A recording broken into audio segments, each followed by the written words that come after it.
আসসালামু আলাইকুম। নতুন আরও একটা ভিডিও নিয়ে চলে এসেছি আপনাদের মাঝে। আশা করি ভিডিওটি ভালো লাগবে। একদম নতুন ধরনের এই ভিডিওটি পুরোটা দেখার জন্য অবশ্যই সাথে থাকবেন। আশা করি ভালো লাগবে। কাঁথার চার সাইডে 2 ইঞ্চি পরিমাণ জায়গা রেখে চারপাশে আগে দাগ কেটে নিয়েছি। এবার উপরের দিকে 2 ইঞ্চি পরপর এভাবে করে মার্ক করে নিচ্ছি এবং সাইডের দিকে আমি প্রথমবার নিয়েছি 1.5 ইঞ্চি, তারপর থেকে প্রতিবার আমি 3 ইঞ্চি পরিমাণ মার্ক করে নেব। শুধু মনে রাখবেন, শুধু প্রথমবার আমি 1.5 ইঞ্চি নিব, আর প্রত্যেকবার কিন্তু 3 ইঞ্চি করে নিতে হবে। তো এভাবে করে দুই পাশেই আমি সেমভাবে মার্ক করে নিচ্ছি। ডান পাশে এবং বাম পাশে একইভাবে মার্ক করে নেওয়ার পর এভাবে আমি কোনাকুনি মিলিয়ে নিব। দেখেন, এখান থেকে 3 নাম্বার দাগের সঙ্গে আমি কিভাবে সাইডের পয়েন্টটা মিলিয়ে নিচ্ছি একটু স্ক্রিনের দিকে লক্ষ্য করলে কিন্তু আপনারা বুঝতে পারবেন। তো এতে করে খানিকটা বরফির মতো ঘর তৈরি হয়ে যাচ্ছে কিন্তু আমার। আমি প্রতিটা দাগে কিন্তু মেলাচ্ছি না, মাঝখানে একটা দাগ গ্যাপ রাখছি, অর্থাৎ একটা দাগের পরপর আমি দাগগুলো দিয়ে নিচ্ছি। তো আপনারা আসলে ড্রয়িংটা মুখে বলে বোঝানোটা কঠিন, আপনারা একটু স্ক্রিনের দিকে লক্ষ্য করে তারপর বুঝবেন, তাহলেই ভালো করে স্ক্রিনের দিকে ভালো করে লক্ষ্য করলেই বুঝতে পারবেন। এই যে এখানে আমি দেখেন প্রথমবার আমি 1.5 ইঞ্চিতে কিন্তু মার্ক করে নিয়েছি, এরপর প্রত্যেকবার 3 ইঞ্চিতে মার্ক করে নিতে হবে। তো এইভাবে করেই ডান পাশে এবং বাম পাশে মার্ক করে নেওয়ার পর দাগগুলো আমি মিলিয়ে নিচ্ছি। আপনাদের সুবিধার্থে আমি এখানে একটু লিখে দিলাম।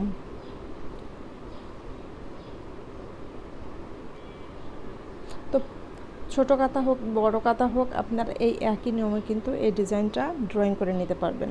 তো আপনারা যদি এর থেকে আরও একটু বড় করে ডিজাইনটা করতে চান, তো সেই ক্ষেত্রে আপনারা উপরের দিকে 2.5 ইঞ্চি এবং নিচের দিকে 3.5 ইঞ্চি পয়েন্টে দাগ কেটে নিতে পারেন, তাহলে ডিজাইনটা সামান্য একটু বড় হবে।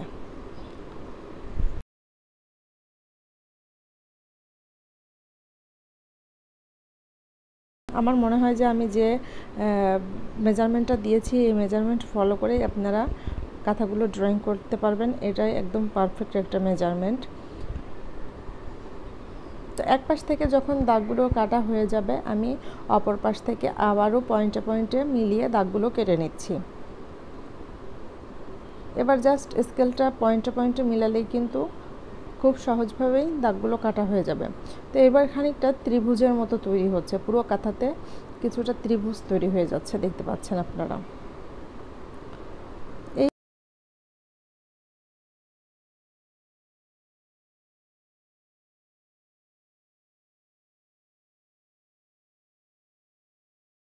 এবার এই এক লম্বা দিক থেকে আমি এইভাবে করে ঢেউ ঢেউ এঁকে নিচ্ছি।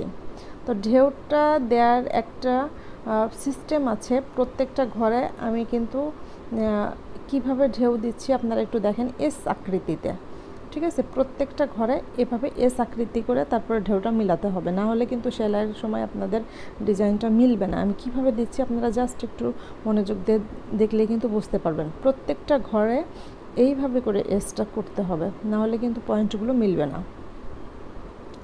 তো এক পাশ থেকে যখন এভাবে ঢেউ ঢেউ আঁকা হয়ে যাবে, আমি আবার অপর দাগটার সাইড দিয়ে এভাবে করে এঁকে যাবে। মানে টোটাল কথা, আমার যতগুলো দাগ আছে প্রত্যেকটা দাগের উপর দিয়ে এভাবে করে এস অথবা ঢেউ ঢেউটা এঁকে নিতে হবে।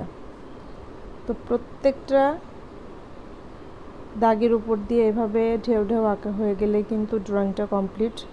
মানে বিষয়টা বুঝতে পারলে কিন্তু খুবই সহজ, যতটা কঠিন মনে হচ্ছে অতটা কঠিন না, জাস্ট আপনাকে একটু ব্রেন খাটিয়ে বুঝতে হবে, তাহলেই কিন্তু অনেক সহজ এই ড্রয়িংটা। আর বড় কাঁথার রাফ ইউজের জন্য আপনারা এই ডিজাইনটা সেলাই করতে পারেন অথবা বেবিদের কাঁথাতে করতে পারেন।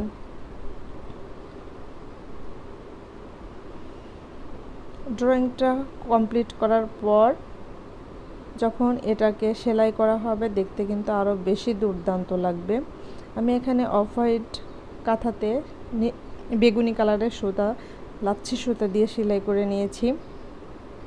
প্রত্যেকটা পয়েন্টে পয়েন্টে 6টা ফোর যখন মিলিত হবে একটা করে বকুল ফুল কিন্তু তৈরি হয়ে যাবে।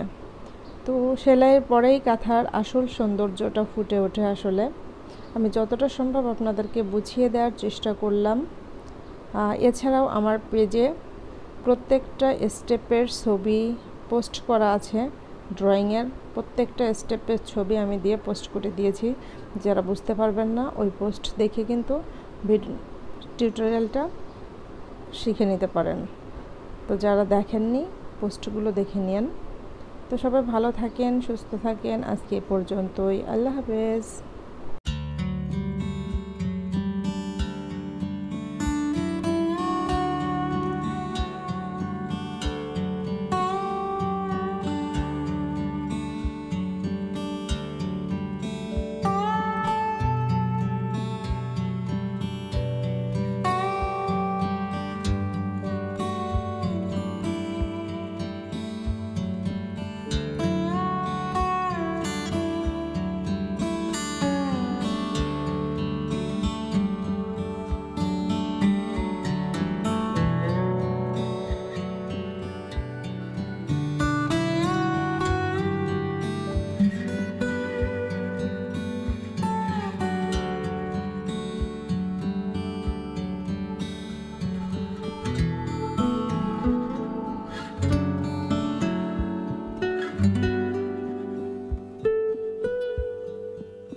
দিচ্ছি।